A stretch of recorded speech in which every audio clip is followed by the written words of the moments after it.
bottle of water. Good evening all and welcome back to the British channel. Today we are doing a tier list on every single FULLBRING element. As you see, I've got a wonderful bunch of gentlemen here who are going to be helping me showcase every single FULLBRING element and why it's good or bad. Our tiers are going to be SS tier, S tier, A tier, B tier, C tier, and Arse tier. This will be a multi-part series, as today we are only doing FULLBRINGers, but I will be doing Soul Reapers, Quincy's, and Aroncars as well. Either way, let me stop stalling and let us cue the video.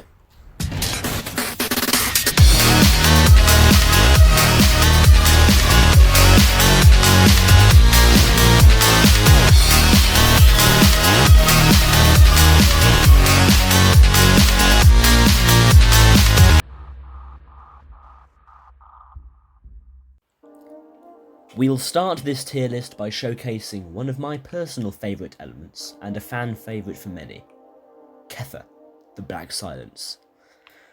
Elxio, top player over here, will be showcasing Kether for us. And I think we'll start with showing everybody how it does in fact have 3 extenders, and it is unique in this way. Elxio, just show us all of this.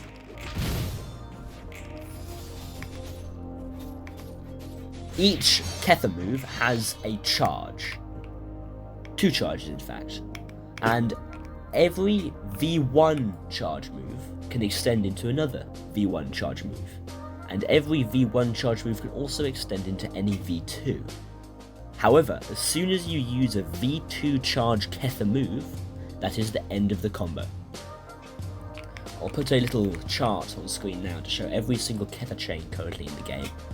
It may seem quite complicated at first, but as soon as you grasp the fact that the V2 is the end of the combo, and the V1s all act as extenders into each other, it becomes a lot simpler. The Kether mode is magnificent, to put it simply. Even though the push counters got gutted, really, as it used to extend into every single other Kether move, it still does 75 damage. Elxio, how much strength do you have? It's in total? 370. That's a high damaging push counter. Bear in mind, it's also technically a cutscene, as you can do nothing in that time. There's nothing you can do. The P block for Kether is very nice as well. So just P block, this M2.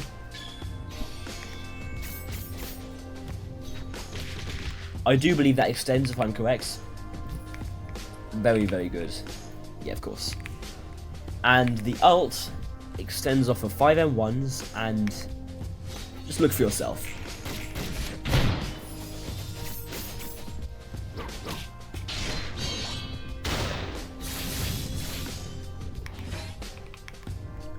I mean, I'm not particularly tanky, having about 140 vitality, but that did most of my HP bar. I think that just shows how good Kether still is, even in the modern meta, after it's been gutted in many different ways. Elxio said, Kether M2. As well as having 3 extenders and a very good mode, Kether has the fastest guard break in the game, being Zelkova Workshop, which is also one of its extenders, making this move extremely powerful and a contender for one of the best moves in the game in its entirety. The Kether M2 is also very, very fast, making it hard to play passive against, as you will be guard broken out of the blue from the smallest ping smite or the smallest mess up in your gameplay.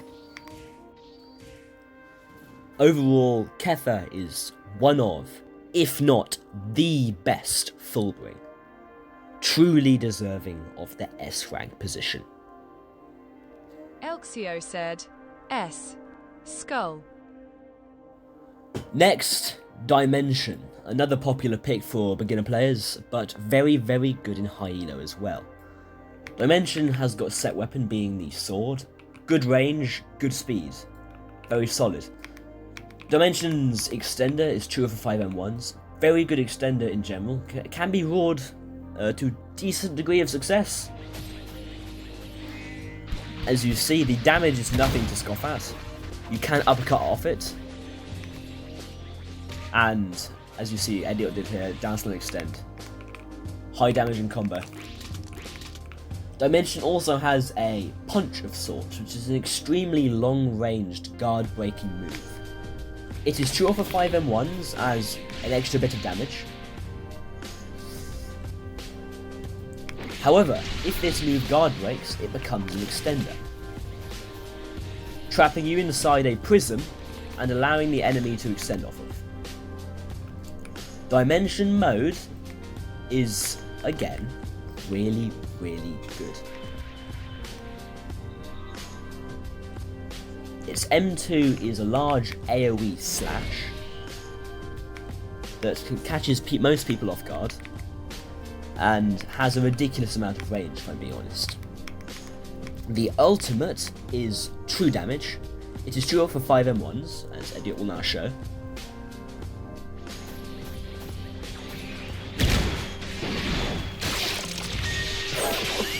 That hurts. And the ultimate is also true off of Dimension's third move, Counter.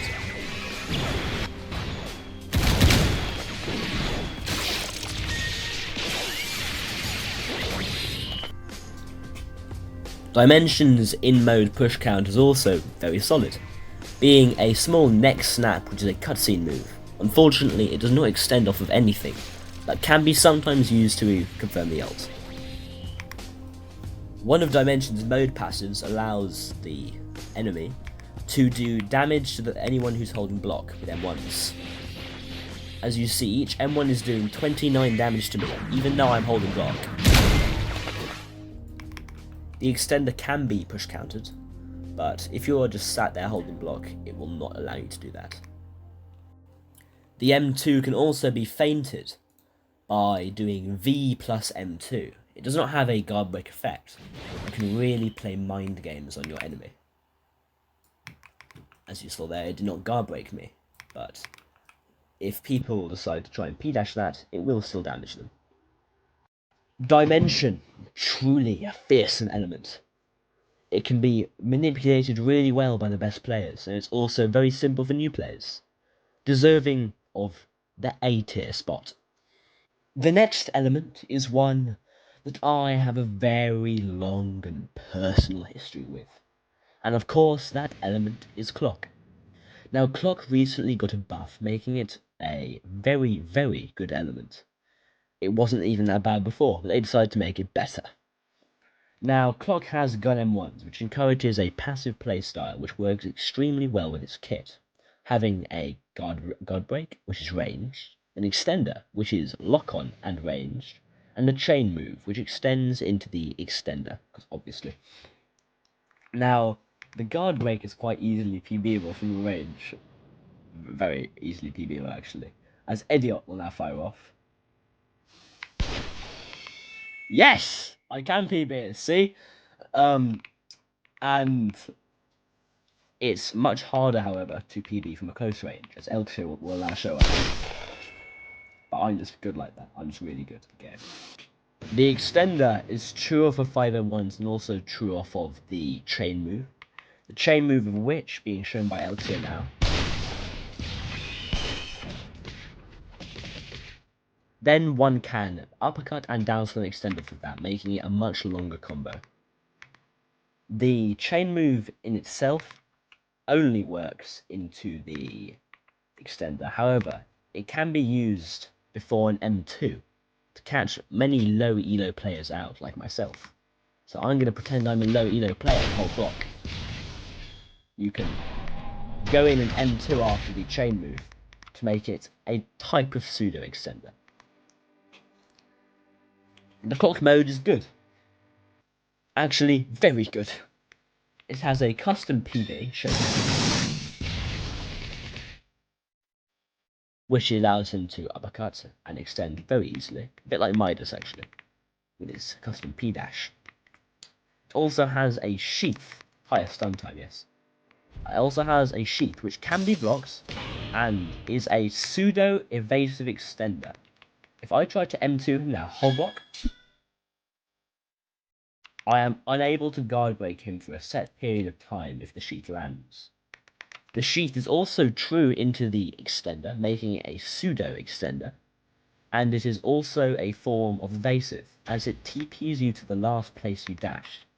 So if you dash somewhere over there, and then walk over to me and use the sheath, you will TP the last place at which you use dash, as you saw there. Now, the clock alt is not something that I can visually represent without using a clip from one of the two gentlemen here themselves. Jorsa, come here, you need to be a dummy.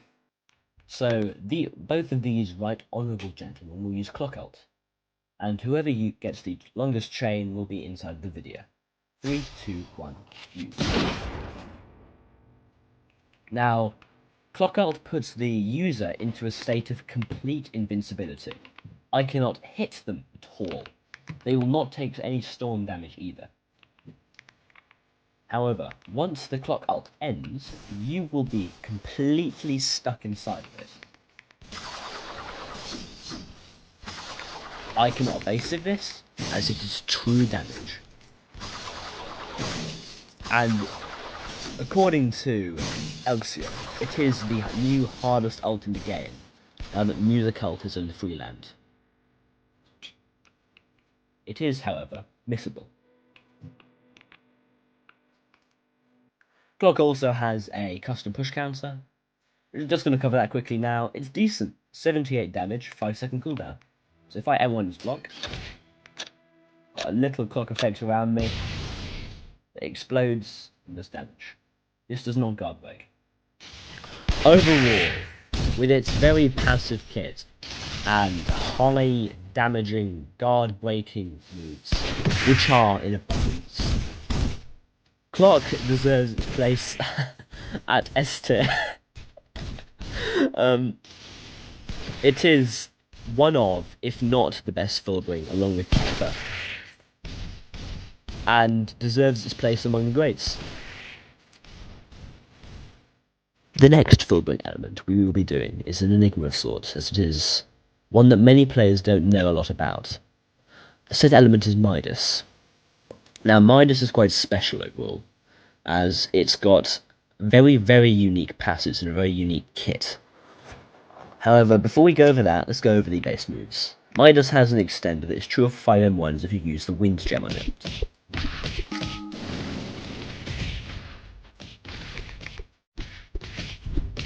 As you see, you can downslam extend after the Midas extender. Midas also has a very, very quick guard break pseudo extender, which is true into exploitation. Very good move, very quick guard break, and again it can be used with the Michibane clan skill for a ton of damage. Also no. The third move of Midas is a passive actually. In base, it merely gives a reduced cooldown if said Midas user hits you. So, Jorsa hit me. Every single time he is hitting me, his cooldowns are being reduced. So, imagine it being a little bit like the acceleration Segunda passives, but only applying off of damage. However, Midas gets very, very interesting as soon as they pop Twin Soul, as they gain a passive called Coins, or not called Coins, of Coins. So if Jorso hits me now, do 1M1. HM1 that Jorso does, or the Midas user, I should say, will give him or her 1 coin. The Midas moves will give more than 1 coin if hit, and it will slowly stack up. As soon as the Midas user gains 10 coins, have you got 10 coins? He's got 10 coins. He can perform a perfect dash to freeze me in place and allow him to extend a lot easier than normal. So I'm going to do an M2, you're going to perfect dash it. Filthy mongrel. I didn't raise you for this, boy.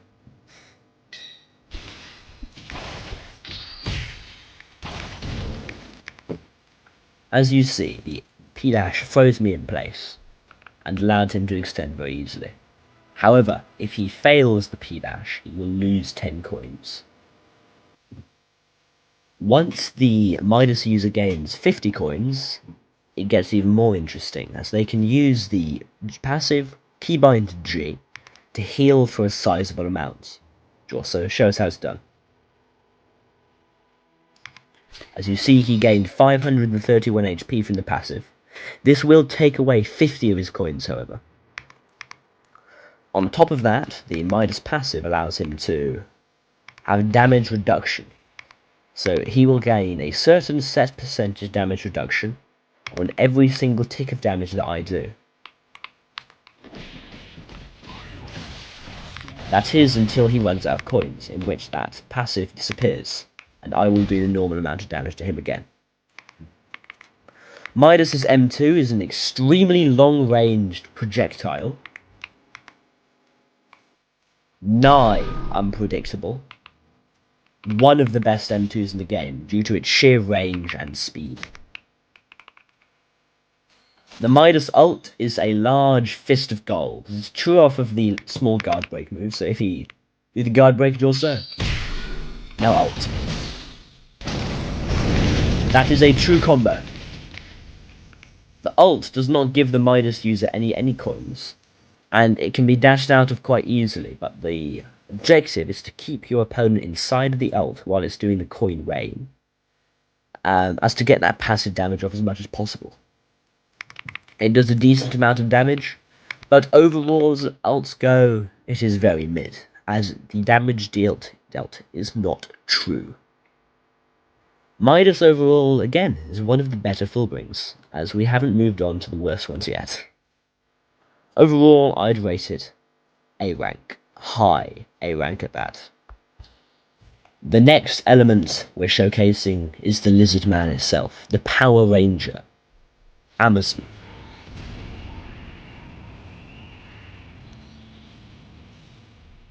Amazon, as cool as it is very, very mid as an element, unfortunately. It has some of the worst passives in the game, and some of the worst damaging moves as well, the only saving grace being the ultimate.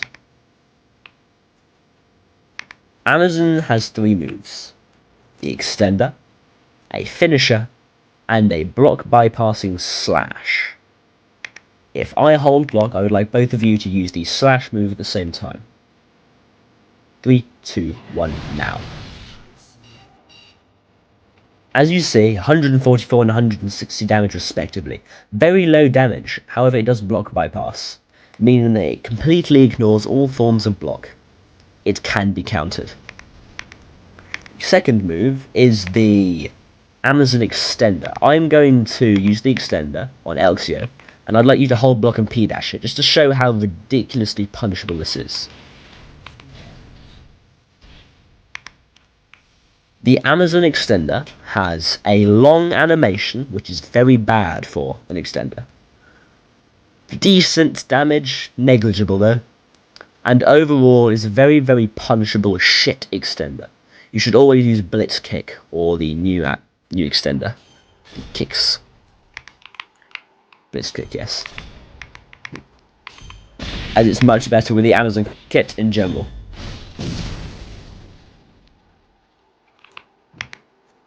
The Violent Punish move is equally as shit, as it does no damage. On top of that, it gives the opponent iframes. What were they thinking? Giving your opponent iframes from a move that's supposed to be damaging to them. It works in their favour. You cannot punish. Violent Punish. The name itself is just purely ironic. I mean, Amazon moves are so shit. I mean, it knocks you back, fair enough. It's semi-decent because it's frame 1, meaning it's very fast and has no wind up. You heard it from him.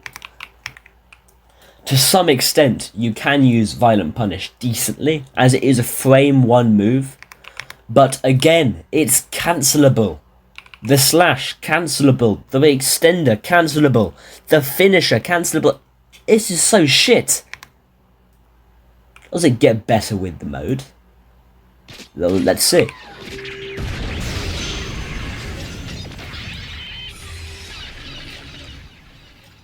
Upon popping mode, you gain a tad bit of aura because you become black. And you gain some of the worst passives in the game. Alright, welcome in. I'm Oki, and we're going to talk about how shit these Amazon passives are.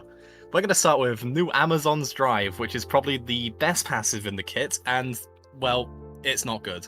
You just get an explosion that is, when you pop mode, it's minimal, it's like 70 damage with most builds.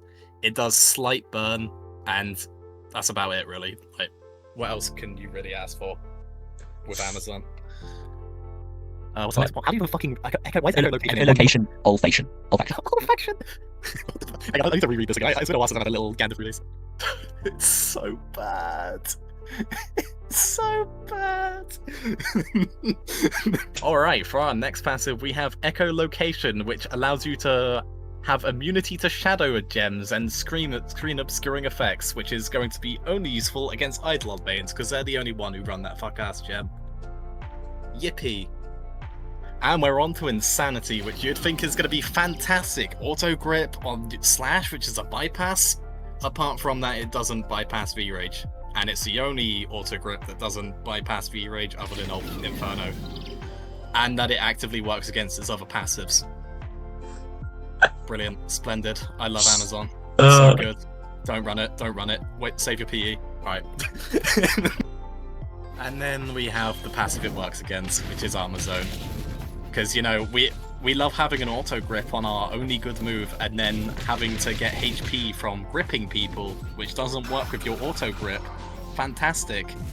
And not only is it going against your bypass auto grip, which is shit because it doesn't bypass V-Rage, it's only 10%, which is the worst healing passive in the game.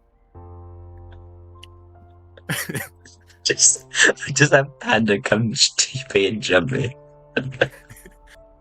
And we're on to Eat Kill All. And if you don't want to read this Bible passage of bullshit, let me just tell you, it means nothing, because when you're at 0% HP, which is when this passive is meant to be at its strongest, because lower HP equals more damage, you get not 1, not 2, not 3, 4 extra damage on all your moves, and a bleed that doesn't even last a full second. Yeah, you're risking your life at 0% HP or like low percent HP to get extra damage for 4 extra damage. Fantastic. Acceleration support does more damage than this. So shit. So shit. That's a fitting transform. That's my mental stay up and looking at Amazon passives, crazy. And to top it all off, we have a debuff, the only debuff in the game in a mode, because no other element has a debuff apart from Amazon. The worst one, and it's the fact that Amazon's not only a liability to you for running it, it's also a liability to your teammates because you do just as much damage to them as if you were not even in a party. Isn't that fantastic, guys? Thank you for coming to our Amazon TED Talk. Don't run this element for your own sanity. It's shit. No one wants to run this. No one wants to fight this. Every move is bad. Just don't do it. Save your PE, like roll Kether or Clock, or Dimension, or String, or Midas, or anything useful. Go human. Go a different race. Don't run Amazon. The final element on our tier list is String. Now, String's gotten quite a few nerfs recently, but it's still very, very solid as an element, being especially potent when used with mobile lock-on, or Xbox lock-on, you could say, as the move Snare, which will be shown now, has auto-aim on mobile and Xbox. Snare has a ridiculously low cooldown of 11 seconds, and when used with engaged perks on other moves, such as Opening Thread, which is a guard break, a very quick guard break at that, you can proc engager perks and decrease the cooldown to much, much lower times. String has 3 moves: Snare, Opening Thread, and Lace Compress, which is this move there. All string moves are true off of snare, and snare is an extremely long-ranged, non-block bypassing, non-guard breaking move. Now, if you pop mode, the string mode is quite interesting. For starters, you have a custom bush block, which is a block bypassing combo extender that allows him to extend into any of which move he desires. One of the passives for string mode, twin sol I should say, is that he can pick up little strings on the ground, little white threads they look like, which increase his ult damage exponentially. The max number of strings he can pick up to increase his ult damage is 30, which the ult damage caps out in its multiplier, a little bit like Stark ult, but with 30 different percentiles. The ult itself is very good.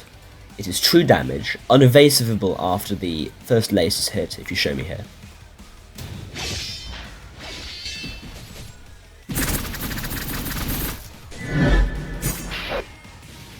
And applies a status effect, which means that if you are killed while this effect is on you, you will be auto-gripped, which essentially is a counter to Vasto Rage and Quincy Heart, the latter of which more so of an issue.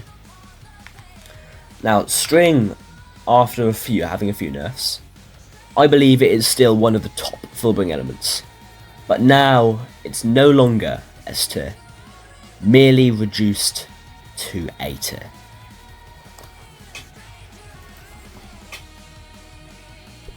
Either way, gentlemen, I'd like to thank everybody who participated in the video lining up here for helping me actually showcase these elements, as this would be impossible to do without them. This is the video. I hope you all enjoyed, and I also wish that this video helps everybody watching decide which fullbring element is for them. This is British, and good evening. Farewell.